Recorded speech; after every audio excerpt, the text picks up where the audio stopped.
Hey girl, I see you. You've come a long, long way. You're not alone anymore. Come sit with me and tell me your story. You've come a long way, girl. Pulled yourself out of quite the mess. Those were some dark times back then, but it's all over.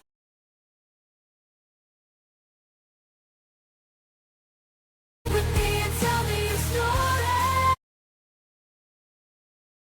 This is Trucking with Tammy, where your journey's heard and your voice is free. You're not alone, come share your story with me.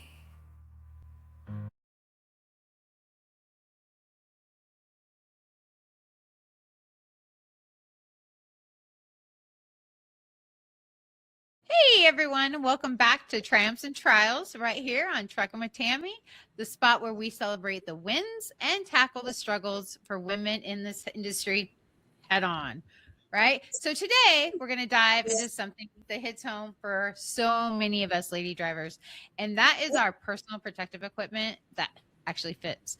You know the drill.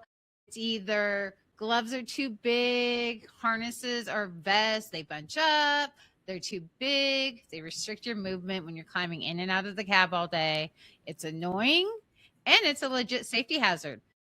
Everybody's overlooking it because one size fits most, right? And we're supposed to fit into a size that was designed with guys in mind. My guest today is changing that.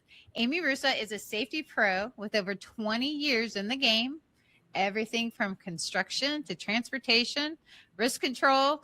She's a founder of the Safety Rack. It's a nonprofit that's focused on closing the PPE equity gap for women through education, research, advocacy, and calling out things like pinkwashing. She's also co-founded Women in Safety Events, and she's here to share why proper gear matters and how we can push for better. So Amy, welcome to the show. Thank you for having me, Tammy. And I was listening to the intro again, and I've listened to a couple of the podcasts, but I absolutely think you might have one of the best intros I've heard for a podcast. I absolutely love that. I was just like, it's just calming. It like kind of prepares you for what you're going to listen to. Yeah, I like to equate it. It's my coffee chat time, right? So good like music getting in, grab you a nice cup of hot coffee and settle in for a girl's talk. I like it. So if you would, can you take us back with your background in safety, with transportation, your public sector, and how you got into the Safety Rack? So I've been in safety now for 20 years. I started in retail and then just honestly got sick of retail because of the hours and decided to pivot and ended up working for the Iowa DOT. And that was for my first kind of introduction to construction and more of the transportation side of things. And just started growing my career, left there because of limited career growth opportunities, and went to work as a consultant. And it was during that time that I started meeting all these incredible women in the safety industry in Iowa. And they were like, I don't really have a place or a resource to reach out to. Or I'm too afraid to go to the big safety conferences, or there's not, a lot of people that get what it's like being a woman. So around 2017, 2018, I was seeing this and having these conversations and just happened to be talking to a friend of mine that runs part of the community college here in town. And we're like, maybe we can do something. And within 5 minutes, we're like, we're just going to have a conference. That first year we have the conference, and I'm like, this is going to be one-off. It's just getting everybody in a room to meet each other so that they can start networking. And by the end of it, they were like, okay, so we're going to do this again. And I'm like, oh, so now we're in our 8th year of doing this. But along with that first year of, hey, we're going to start having this conference, the conversation of PPE came up. And it was really interesting to be in this room full of women and having this very nice gentleman from a distributor up there talking about all the PPE. And as he's talking, he's just going, this is for the guys coming out. We got these new gloves for the guys, these new safety vests, these new boots. And you just see this reaction and the energy in the room change. And I'm sitting in the back going, I feel like something bad's about to happen. And, the hands start going up and but where's our PPE? And the same old thing that we get told all the time. Well, there's not a need for it. There's not a demand for it. And it was in that moment I had this like epiphany that I'm part of this problem because I'm being handed the same PPE. And just recently, a few weeks prior, I had been injured by my safety vest as I'm leaving a trailer on a construction site to go outside. It pulled me back and I hit the door hit me back, and then my body went back into the fire extinguisher that was right next to the door. So it was all bruised up on one side of me. And that time I had been given like a 2XL safety vest, and I was probably a medium back then. And so I'm listening to the women, I'm listening to him, and the conversation was really productive. But I left there going, I'm going to start finding the PPE that fits women. I'm going to start getting it out there on my channels. And that was it. And it just became this progressive thing of, oh, you need PPE for women, go find Amy. She'll probably track it down for you. Because by then I was starting to know who the players were with the manufacturers. I was meeting all these incredible women that were designing their own brands out of their own frustration. And so by 2022, to make the very long story short, I had way too much PPE in my house and a lot of high vis. And my husband just looks at me and he goes, I love you, but you need to do something with this officially. What are you going to do? And so bless him for that, because he's my number one supporter. So I was like, well, I'll start a little social media channel and I'll just do reviews. I'll show it on my body so people know it actually fits women. And within 6-9 months of launching the Instagram and the YouTube, I realized that this was a bigger problem and I could do something more. And so I spent some time between then and 2024 developing the Safety Rack into a nonprofit, because we are missing a ton of data to be able to change the way this is designed and the way the laws are worded, the standards are written. So I'm hoping that with being the Safety Rack now as a nonprofit, we are going to start being able to gather the data that needs to be given to the other organizations to make change. And data is very important. I don't know. So, I'm on a committee with the National Academy's Transportation Research Board, and I don't know, is there a category for PPE through the National Academies? So your PPE standards, ANSI writes a lot of the standards that the manufacturers are going to follow. Then OSHA adopts those standards, but they also put in their own standards of practice. So recently there was an update to the OSHA construction standard, very not gender specific, but specific to the employer, stating the PPE must fit the employee. And that is mirroring the general industry standard and the marine time standard now. So that was it was a neat thing to see happen finally, because it needed to happen, but it wasn't gender specific, even though we were all rolling out a lot of information going, women on job sites need protection, people. Yeah, I still think it needs to be a little bit more gender specific in there.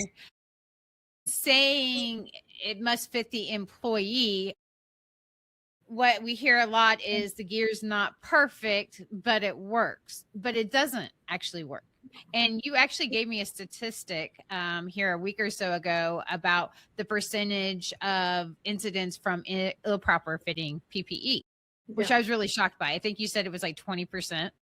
It's 1 in 5 women will be injured by their PPE. And then 2 in 5 women will have a near miss, like I did with the door. Yeah. And I understand that, because in the trucking industry, when you go into orientations, when you are at schools, or, you start with a company, or you're doing something out on the range and they hand you, it's generally a very large, oversized piece of material. I don't want to call it a vest, because it's like a tent. Yeah. And that can cause more harm than good. Oh, you think about getting in and out of a truck all day. And while I've never been a trucker, my dad was, so I got to see a lot of it, and I would occasionally go with him. But getting in and out, getting that vest caught on something, or having oversized boots that are going to cause you to miss a step, that's a hazard.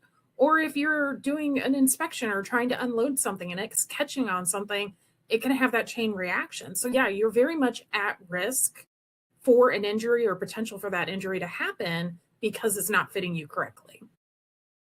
That's crazy. So have you ran into any like unconscious bias from fleets or suppliers when you're like, hey, we need more women geared equipment?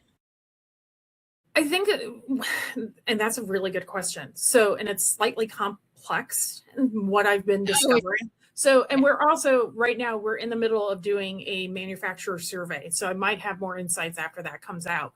But a couple of the things that we're finding with the distributors is why they're saying that, oh, we're not getting a demand. We're learning that they're not asking the question to the employer. So if you're just not asking the question to the employer, that's a problem. I also have seen employers that will ask the distributor, knowing they have women's PPE, and the distributor will be like, no, we don't. I had a friend not that long ago call me up in her office going, hey, I have a distributor here, and I know they sell women's vests, but he's saying that they don't. And she had to put me on speaker, and I had to run him through what his SKU numbers were and get on their website to educate them. The other third piece to this, and this was a very recent one, is sometimes your procurement people just don't think about it because maybe they haven't worn that equipment before and it doesn't affect them. And it was a propane company I was working with was looking, they were having an influx of female bobtail drivers, which I thought was great. But they were complaining about their PPE and they were trying to be proactive. And during the discussion, we had a conversation about needing FR undergarments, so flame resistant bras and underwear, not just 100% cotton. And they stopped and they said, I would have never thought about that. Well, no, because you don't wear it. You don't think about maternity wear either because you don't wear it. Yeah, so if you don't know the problem exists, then you don't know how to resolve it. So that's kind of where we were at on that. So can you share some of the findings from your equity survey that you did? Yeah, so we did this in 2023, and we're going to repeat it again, probably not this year, but next year. What we did find, of course, 1 in 5 women are being injured, 2 in 5 are having a near miss incident. What we're also finding is just we're not having access to PPE, right? They don't feel comfortable talking to their employers about it. They don't feel like they can talk to their employers about it.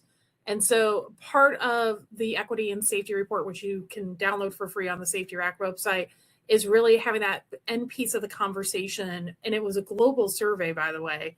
So it was really insightful to see the amount of people that responded to it, but also the consistency across the board globally that women are facing with this problem. So it's pretty insightful. The big thing here is that conversation piece now needs to happen from that survey. So you get the feedback from the suppliers and the fleets and you do the survey, but what is the feedback that you're actually getting from the women themselves? Still limited access and still either not comfortable talking to their employer about it or getting pushback, I think because the old myths still exist. It costs too much to buy women's PPE. It's not accessible. And it's, just not there. And so they just don't want to invest the time in it. So employers really got to start doing the work to understand why that investment is important. Because if your female driver or construction worker or welder gets injured, I think the average workers' comp claim is about $40,000. Are you really going to risk $40,000 over a $16 safety vest or a pair of goggles or hearing protection or extra small safety gloves because you just wanted to get the bulk deals? Well, trades and transportation are still very well male dominated. And in the transportation industry, we've actually seen a decline in the number of female drivers in the last couple of years. So I imagine that plays a big role in when they source their products, the percentage of male to females that they have. And instead of being able to, it takes an extra step or an extra line on their to order that than it is just one size fits all. it goes back to that conversation piece, right? The distributor needs to have a conversation with the employer, or the employer needs to have the conversation with the distributor. Those two things aren't happening. The safety person on site should be recognizing that this is a problem, whether they're recognizing it through their safety investigations that they're doing or through just general feedback and observation. So somewhere along the line, the communication is not there. And one of our goals with the Safety Rack is to provide that education on how to have these conversations and how to close the gap. On a safety perspective, since you have that safety background, I have a little bit, but not as broad as you do. Is PPE and the gender issue a training point for safety professionals? Are they trained on PPE and the difference between sizing for men and women? I don't think so. I think when we look at PPE, we look at the hazard control triangle, right? That inverted triangle. And PPE, we always talk about being the last line of defense to the worker. But if it's the last line of defense and it's not going to adequately protect them, that's a problem. And so, but we don't talk about it in terms of gender, and we don't stop when there is an accident and we find out that Jane took off her gloves. We're just like, oh, she didn't wear her PPE. We're going to write her up. We're going to coach and then, move on. But why did she take off her gloves? What size gloves was she wearing that, during the accident investigation, we could discover was a large and she needed an extra small? Those are the points where we need to start having more training to have a deeper conversation about that. And the other part of that is when we look at like the Bureau of Labor statistics that gathers that data, they're not gathering it on, oh, an accident happened, was PPE at fault? No, we just know that somebody fell, but we don't know that it was because their safety vest got caught on their door. And so they fell the 4 or 5 feet off of their truck or ladder, and stuff like that. Yeah, that is something that is, it's very hard to add enough boxes to incident reports to correctly identify all the data we need. We face the same thing with accidents in trucking. We need so much more data to be able to pinpoint the cause. And there's not enough room on a sheet for all the questions and information that you really want to be able to ask for an incident. But do we need to, besides, do we need to add education to safety professionals on? I think there's a layer there. Yeah. The problem with where do we add it is how does a safety professional get their education, right? I came up learning it like a trade and I just got certificate after certificate after certificate. Other people go to college for it. So there's a gap within just that system alone of when in the course of our education are we going to come across the conversation to have it. I think organizations like the ASSP are doing an incredible job promoting it. Their Women in Wise group is really on the forefront of trying to push that as well. Because back when I started this in 2018, they were already publishing new data on it as well, along with just workplace safety for women in general. So it was really great to see them bring that to the forefront. But we need to keep doing that within organizations that are our professional development with ASSP or the NSC and just keep growing that. Every employee has to take a PPE video course for an employer, some kind of training. And I don't recall ever seeing a video when it discussed proper PPE on FIT, ever. No. It's kind of glossed over, even in the standard when you see it. And for anybody that's like, OSHA standards are hard to read, it's literally a checklist of do's and don'ts. That's an OSHA standard. So it's in there that it must properly fit, right? It's been in the general industry standard. Now it's in the construction industry. But we tend to gloss over that because we're looking at the other hazards and not just the fit. We're more concerned, I think, as safety professionals or employers that it should protect against the chemical exposure, or, if you're on the highway, that being visible type thing, or the safety shoes are puncture resistant. We don't stop to think fit. Let's just get it as close as we can and we call it good. And we really have to get out of that mindset. That was the mindset I was in until 2018 when I'm like, we need to do better because it is creating a safety hazard out there. It's creating actual injuries on the job site. And when you get that injury on the job site and you're already dealing with the other layers of being a female on the job site, it's just compounding how a woman's going to feel at the end of the day. And if I can fix that one domino effect and improve a woman's quality on the job, I feel like we owe that to the employee at the end of the day, especially safety professionals. Well, you're going to make her feel better. You're also going to reduce the exposure, the risk exposure. So you're going to make the employer feel better. You're going to make the insurance company feel better. It's less likely that you're going to be paying out that leave. So I think you're making everybody feel better Yeah. with proper fit. You're going to hit the emotional and the logical aspects of it. And one thing I've learned in my career is most problems that we face like this comes from lack of education. A lot of women's products, they blame on us needing it for an emotional need, but logically, it's not that we just want something pink, right? That's where the pink washing, they throw us something what pink. emotional need do we need? No, we got to have something pink, or but it's not about color. It's about proper fit and safety. Yeah. The shrink it, pink it, right? That has been saturated in this industry for a very long time. I don't know if it was just a lot of decisions by men in a boardroom or even females in a boardroom, like, oh, we'll just shrink it, pink it, and call it female and it'll be good. But that doesn't actually size it down.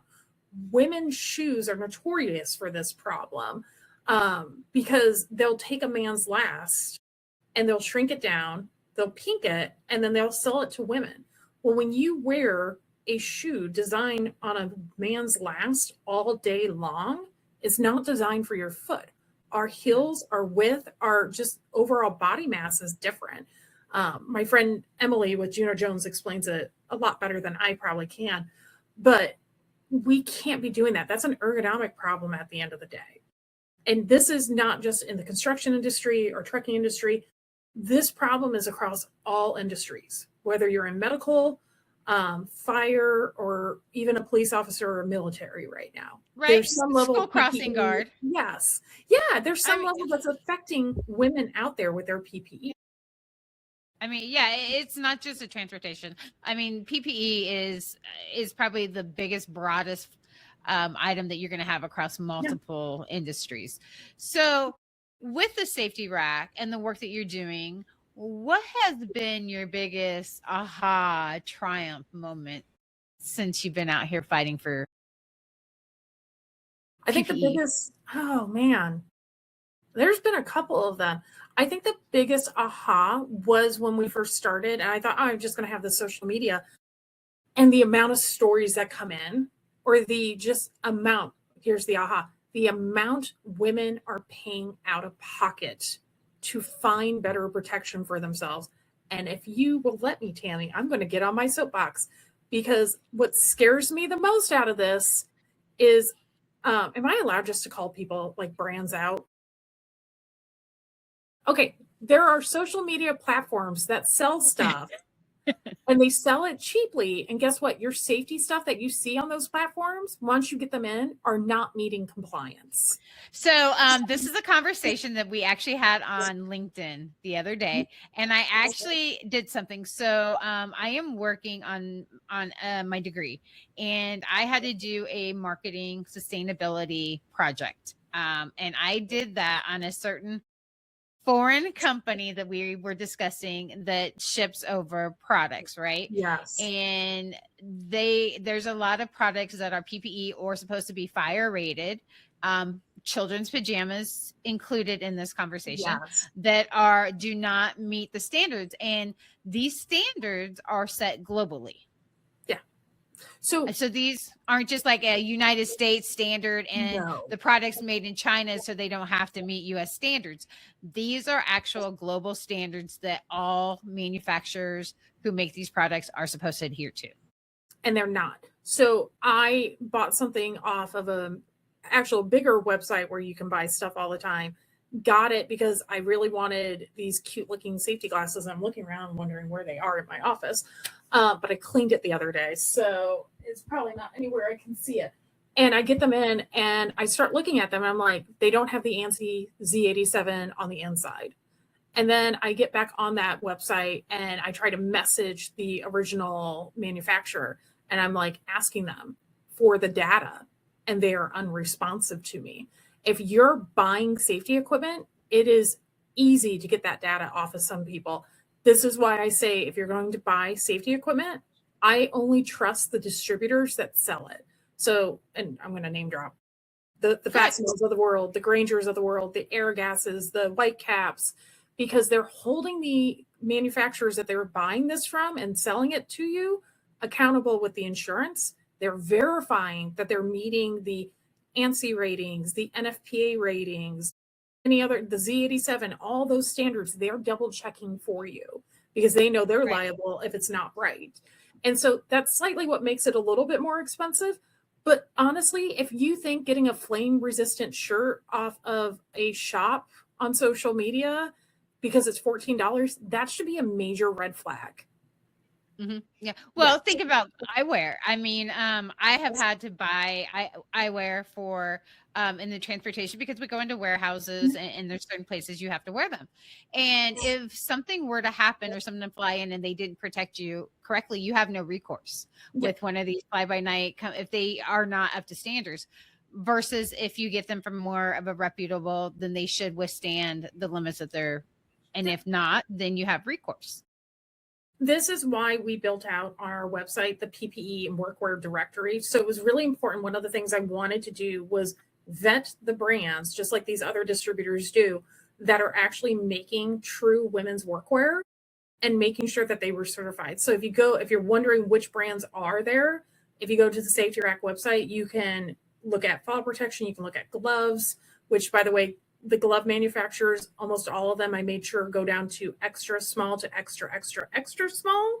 So women have very small hands, very tiny. And it was hard to find some of those brands, but I've also had women go to the site and be like, I now know where I can find a cut level 5 glove that's an extra, extra, extra small. And that makes me really happy that they can find a safe, trusted resource. But I also still encourage everybody to always vet where they're buying stuff from.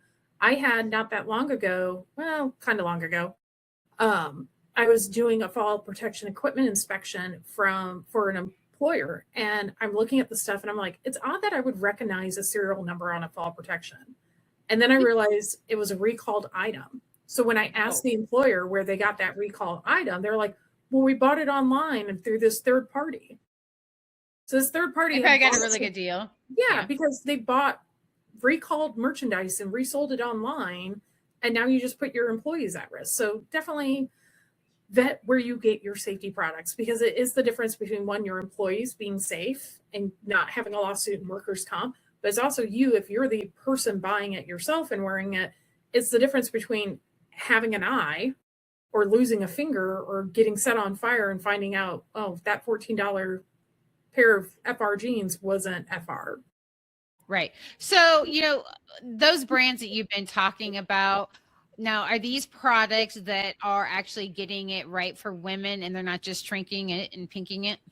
They are not shrinking it and pinking it. I have brands that are in the directory in certain categories and not others because they are compliant in one and not the other. So there's a glove manufacturer or a brand in there that has gloves in the glove category, but they came out with a boot. And upon doing the research on the boot, I found that they started the boot in a man's last at the size 9 up. So they were void from being in the foot category, because I'm like, you don't need to be doing that. Why you did that to begin with is beyond me. But I explained it to them as well. So we get the products in. There's a whole pile down there, by the way. And I wear them. I make sure they're to spec. I double verify that I get the testing certificates in to verify. I talk to a lot of these brands too, to just build a relationship and support them, but two, just to make sure that if there is something wrong with a garment, I do send it back with some corrective feedback. I've never set out on this platform to try to beat down manufacturers, because I do think some manufacturers do attempt to try, but I want to give them another opportunity, right? There's intention behind there. So we're trying to keep it a very proactive platform, as much as like that conversation on LinkedIn the other day was like, hey, I'm seeing this and we should all be worried. So do your homework. Right. So for women who have been listening to this and you hear us talking about shrinking and pinking, and you hear us using the word pink washing, Amy, would you mind explaining to them what that all means? I think we've just been talking about it because it's normal verbiage for us, but not so much for some of the listeners. And I'm not as familiar with the pink washing, but the shrink it, pink it is basically scaling it down, pinking it, and selling it as if it's female material, and it's not. Maybe I'm thinking of something different with pink washing. No, it's the same. Okay, it's another way of saying it. Yeah. The one thing I've also seen with that is I've seen pink used as punishment on job sites where people forget as a penalty, people forget their PPE, and so they're made to wear it. If you want to wear pink PPE, that's fine. It's not my cup of tea because I want to be able to blend in with clothes that fit me. But also using it as a punishment, I think, is wrong, because if you have an employee that's been up all night with a crying baby and he forgot his PPE, I mean, you're just being a jerk at that point. Just give him the PPE that fits and let him on his way. I am one of the people that actually likes my pink PPE, but it's pink, but my thing is when you are out there as a truck driver, you have orange cones, you have green cones, you have people running around with the high vis green, right? You're used to seeing that. You don't see pink. And when you have things running past you, pink stands out so much and they see you. No. So that we're going to have this conversation. Pink I'm wrong. Okay. So pink is not a recognized high vis color in the ANSI standard. So the orange, the neon green, and then the yellow, those are the three recognized colors, because they actually have done the studies with the high vis reflective at the distances, and pink does not stand up.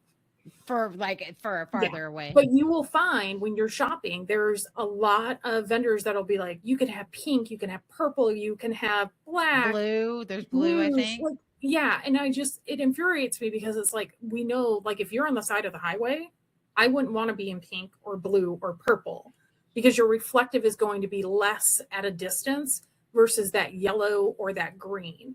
So it's very important that you're wearing the right colors. So again, so while pink is cute, it's not going to be as highly visible for traffic as the green or the orange. That's good to know, because that's probably not something that most of the average people know.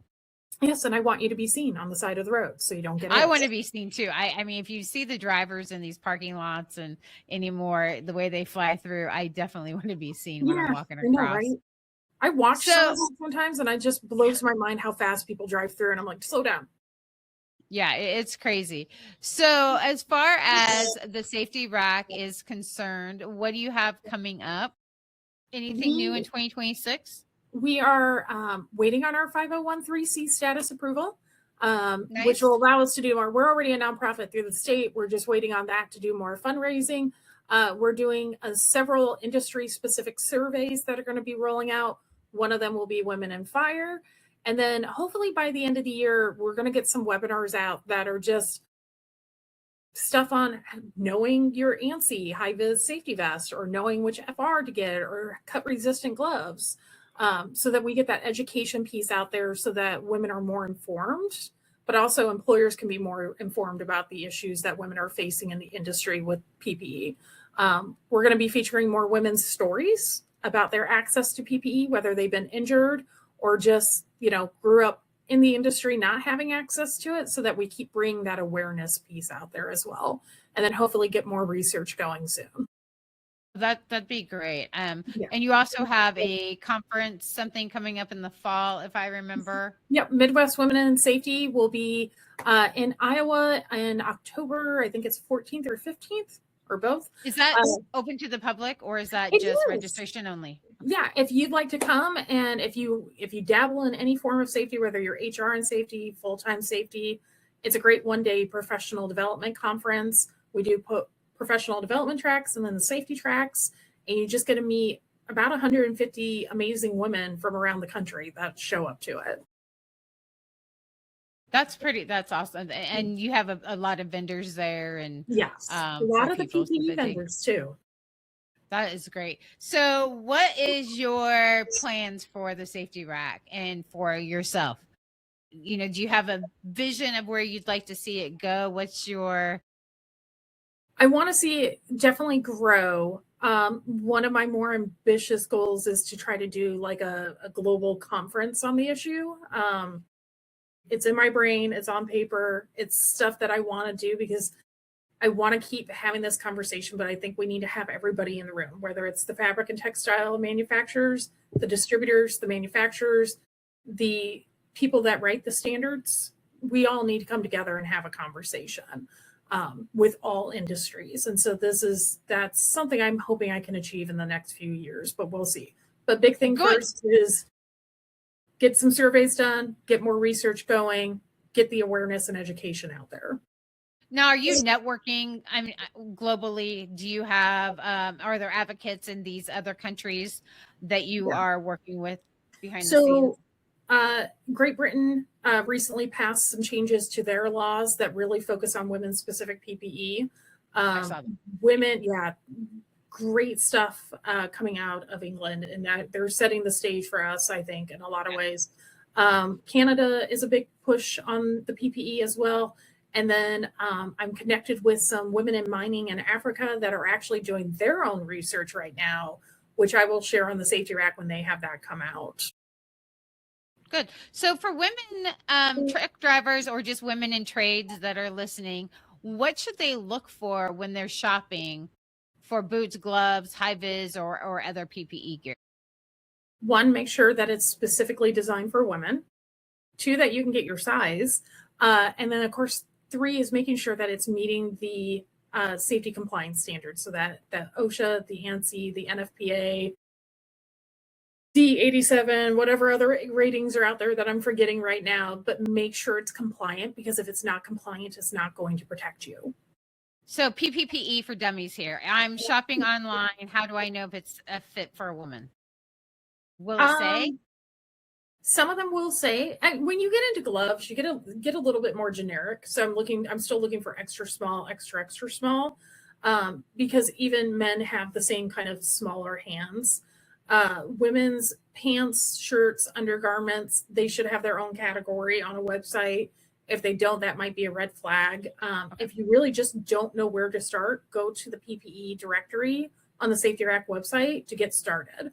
We have pretty much all the brands on there, and I'm working to get a few more on there right now. Oh, okay. Yeah. Because I wouldn't know what to look for to make sure it was an actual female fit. So I might, and I run into this with hoodies anyway. You go to order a women's medium and you get a men's medium, and it's, or a unisex, and it's humongous. So. I had a thought to that, because I'm like, I go to order, well, just hoodies in general. I wear my husband's. I wear my son's, but that's besides the point. Not everything I wear comes in a man's size, but yeah, I wear sweats too. He'll be like, Mom. You just gave me an idea. I might do a thing on how to identify whether it's women's or men's on like our Instagram channel, and do a video so that women can learn that difference, because I think that would be really good. Yeah. I didn't know if there was like any identifying numbers or information or standard for it. No, which funny you should say that, because I know a couple of people that feel like there should be something written out. So I feel like if they're going to have it, that there should be a standard, for it, and so that's where we're working. We got to get something written so that the manufacturers have better specs. And also, these specs aren't written from decades ago. They need to be updated. Okay, so we covered the females. Now, what about fleet owners, safety managers? What's something that they can do, steps that they can take right now to improve the PPE for their female drivers, female laborers? Make sure that your PPE policy is inclusive. So it's talking about proper fit for all genders. Make sure that you're working with your procurement department and the distributor so that they understand that you want like for like items. So whatever you have in the male categories, you have for the female categories. And they're going to push back and say, well, we don't have that brand. Push back that they need to go find it or outsource it directly with that brand. You shouldn't have to wait on a distributor to catch up to what you need to protect your workforce. Right, right. And if there's an employee, what can they do to advocate this with their company? That's a good question. Use your voice, bring it up, talk about the observations that you made or the near misses and report them, and push with the safety committees or the safety people to really advocate for that change because we need it to reduce the injuries in the workplace. So would they go to like their safety or HR or both? I think, start with your supervisor. If you can start with your safety, it's whoever you're comfortable with first. And it probably depends on how big your company is, on the how it's set up. So if people want to learn more about the safety rack, go ahead. This is your moment. Give them all your deets, all your socials, where to find you. You can find me, Amy Roosa, on LinkedIn. You can also find the Safety Rack on LinkedIn, Instagram. YouTube has our product reviews, which I'm behind on, but we'll get that going. And then, of course, www.safetyrack.org is our nonprofit where you can go and support, download the equity report, explore the directory, or just browse the different blogs and news that we have up there. Okay. And if somebody wants to support the safety rack or they want to get involved, what do they need to do? I will have that soon. I'm a little behind on that. It's been a busy. It's coming. She's been a one woman organization. So. And you know this too, Tammy. You know what that's like. So yes. We have an amazing board of directors too, and it's just I have to have the courage to link everything on the website for that donation button, but it is coming. So greatly. Her husband's like, yes, Amy, we need to have somebody else testing these products in their living room. I am happy to do that. Oh, by the way, I am happy to do that. If you have products that you wear that are female brands and you want to be featured on the Safety Rack, reach out to me on the social medias because I will post your reviews. I did see some new shoes came out for Juno Jones and the pink tinnies. You're gonna get them. Yeah, I am. Yeah, I am. I think they're composite toe, and they look really super cute. And I wonder how lightweight they are.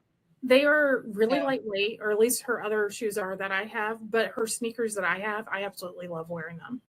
Yeah, I have a pair of black and gray sneakers, but I like the style of this new one she has. And so I was like, I saw that the other day, and as soon as I saw, I was like over there looking, and like, and the price wasn't bad either. The price was not bad at all. For and they're really pricey. Yeah, they are. They are. I was really surprised. So I'm looking forward to that, and I'm hoping to have her soon too, because you guys really need to check out these shoes. I'm a shoe girl. Yes. So and she has a good connection to the trucking industry too. So she does. Yes. She does. All right. Is there any other information that you would like to put out there that we have not covered? I try and do a pretty good job, but we get sidetracked. So I think we did a good job. I just want to say thank you for having me on the show. This has been a wonderful conversation. Well, thank you for being here. I really think that educating the masses is super important, and not just the drivers or the girls that need it, but the people that's in charge that's supposed to provide it, like safety and procurement and everybody in between. This is a conversation that every company should be having. Yes. One that we need to also close this gap and close it fast. Absolutely. Well, everybody, thanks for tuning in today to Trucking with Tammy with Amy. You guys keep it safe out there, and we'll see you next week.